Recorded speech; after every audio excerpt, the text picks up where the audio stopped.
I'm slowly starting to lose. I'm starting to lose it for Showtime announcers, boxing. Not completely there yet, but anyway. The Marcus Brown and Thomas Williams fight, the Sir Marcus Brown and Thomas Top Dog Williams fight. When Brown committed the late hit foul early in that fight, I've seen guys get disqualified for less. However, when Showtime talked about a good job by the referee, it was head scratching. Number one, the guy is busy counting. Like, everybody saw the foul occur, and this guy's busy counting Top Dog Williams out, and then I guess people are yelling, and then he kind of, oh, okay, wait a minute, and then he did his 1 point, 1 point, 1 point, and then he's kind of ready to get things started, and then was like, okay. It's like people were saying things to the guy, and I had somebody ringside to confirm this. So he's like, oh yeah, okay, you get 5 minutes. There's no check. He kind of looked at dude, and Williams took his time, gathered himself, but there was no, how much time do we have left, timekeeper or what have you. I mean, was it a full 5 minutes? Was it more than 5 minutes? I don't know. Then as he calls, he's ready to call action back into play. He's like, well, all right, we're going to pick up in the next round, all right? We're going to pick this up hey, watch the replay. We're going to pick things up in the next round. And they're like looking at this dude like, no, that's not how it works. And then finally somebody's like, no, the round's not over. Oh, how much time is left? And they said a minute, whatever it was. And then it was like, okay, time in. No check to say, all right, you good, man? Blah, blah, blah, blah. Just, all right, time in. And they told the referee how much time is left. I mean, he could have just told them, like, all right, it's still a minute. Bottom line is, saying that this guy was doing a good job, I mean, no, absolutely not. The guy was clueless in multiple circumstances, and I wasn't so much mad at some of those things than others, but overall, I mean, come on, dude. Brown looked good. Are there some things he needs to work on? Of course, but he looked like the super prospect that people had their hopes on. And even though, and he called out Adonis Stevenson, and even though Stevenson has that one punch killer, Stevenson's been stopped. Stevenson's much older. If Marcus Williams cannot make a mistake and not get out of position, he can end Stevenson's night and pretty much end the guy's career, which I think quite a few people are waiting for. Stevenson has held a lineal. How he's still the lineal guy makes you wonder. It makes you wonder about the WBC. Not just their clean boxing program, but just, I tell you, this is boxing. In the middle event, we had the Lamont Peterson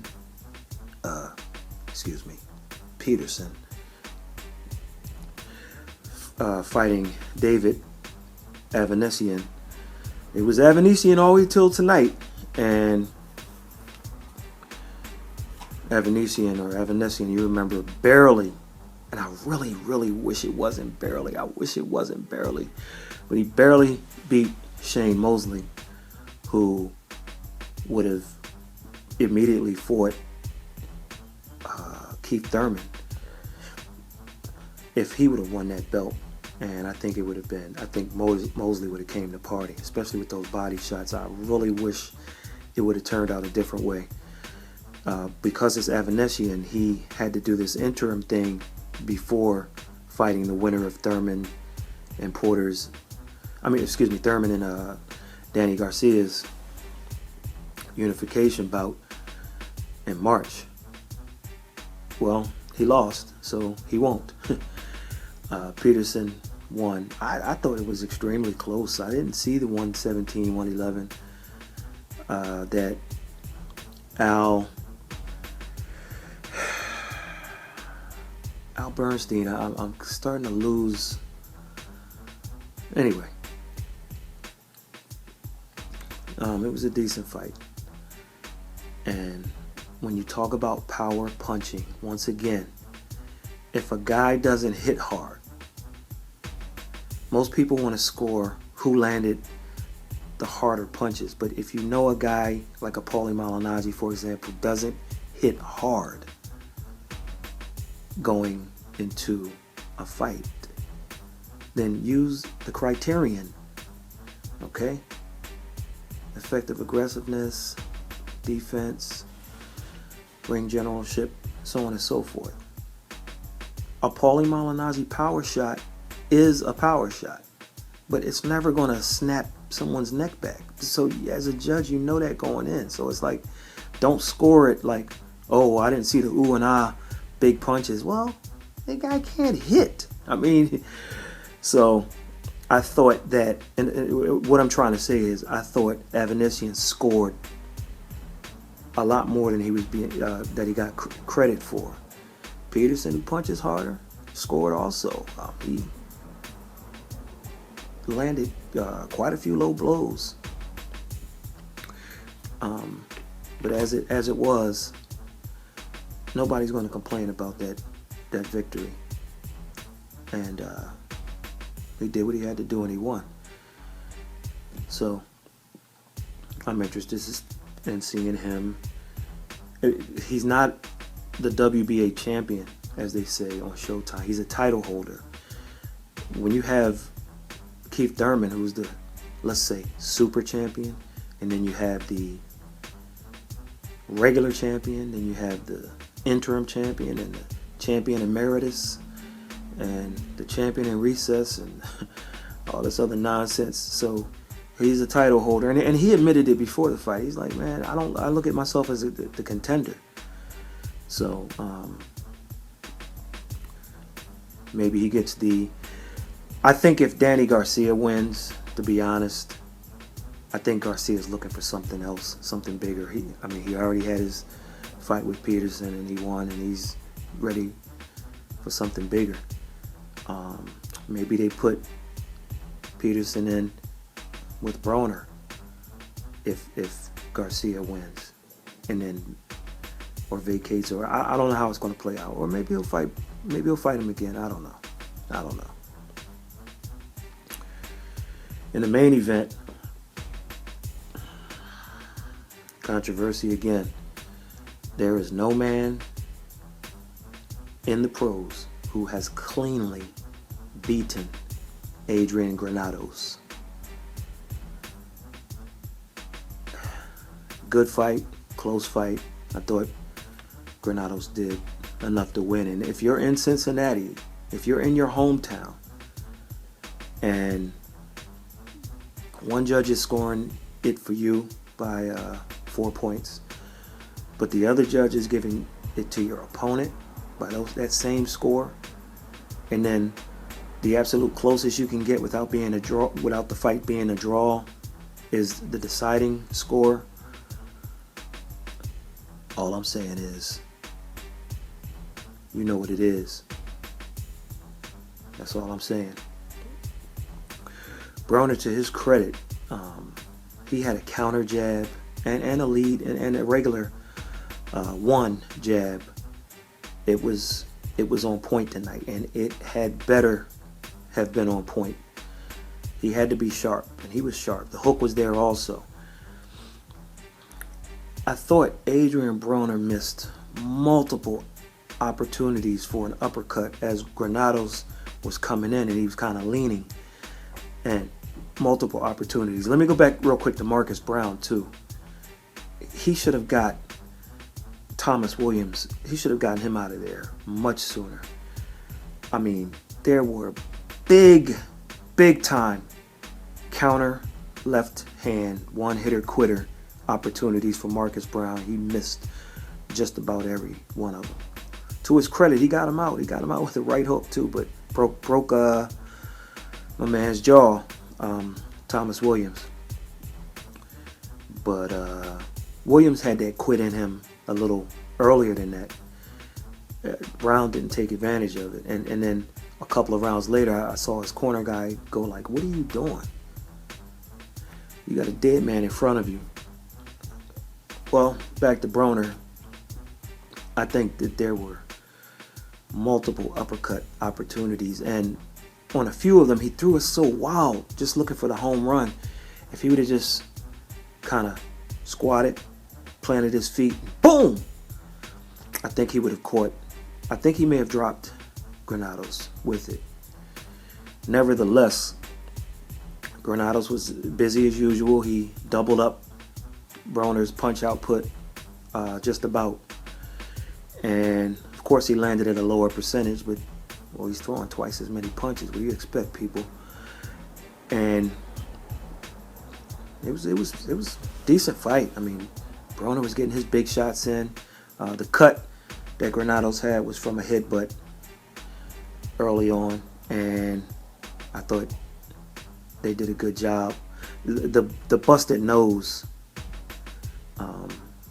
cut, and then there was another cut on the bridge of Granados' nose, which I think he's just going to continue to get.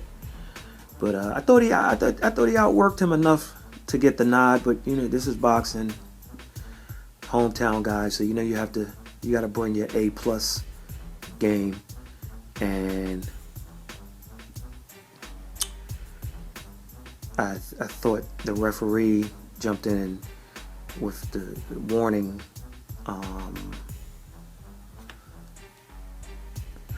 a couple of times, which I thought was unnecessary, and then also he bought him some time a couple of times on the rope where there wasn't holding, and Granados was getting off, and he's like, break. And then a little tape issue. Well, I think it was the last round or next to last round, which I mean, that's all that stuff's by design. But it was a decent night. It was a decent night. 3-1 ho-hum fight, and a couple sandwiched by a couple good ones. So congratulations to Marcus Brown, Lamont Peterson, and Adrian Broner. It's just going to be interesting how 147 plays out and 154. Those two weight classes are we're going to see. And then a couple 140 pounders that are hanging around who may come up. Showtime is saying they would like Broner to go back down to 140 pounds. I don't know if he can. And what do you give up when you do that? I mean, certainly people would like to see him fight Terrence Crawford, but I think it'll be a situation where if Crawford wants to see Broner, it's going to be above 140. Let's put it that way.